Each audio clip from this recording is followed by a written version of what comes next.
we designed something which we called the Literature, and it was headed up by, to Ukraine. And it was headed up by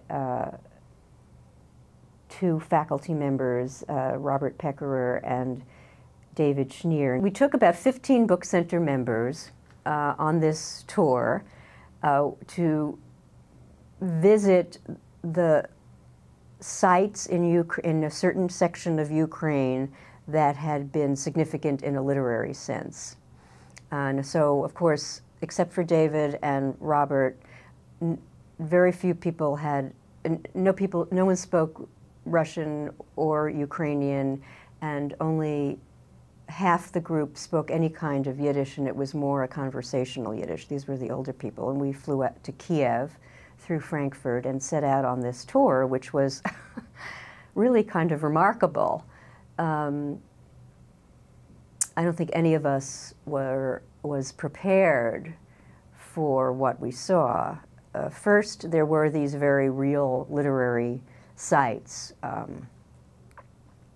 not necessarily Yiddish writers, but Yiddish writers were among them. The town where Monger, or Monger's family lived, Itzik Monger. Of course, the apartment building in Kiev where Sholem Aleichem had lived, the writer's house in Kiev, the sites of a former Yiddish publishing house in Kiev, which was now a fur clothing store. Lots of effaced inscriptions on the sides of buildings in Kiev.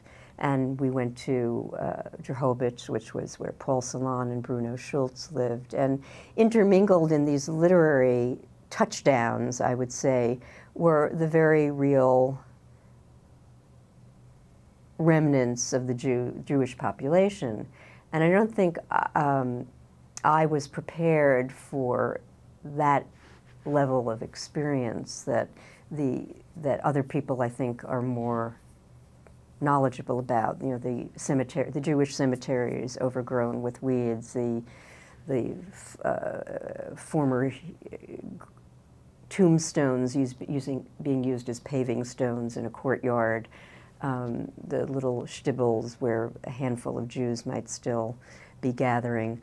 So it was very powerful to see the effacement of this entire culture in a physical sense, because I had read about it, of course. Everyone reads about it, everybody talks about it, everybody sees movies about it.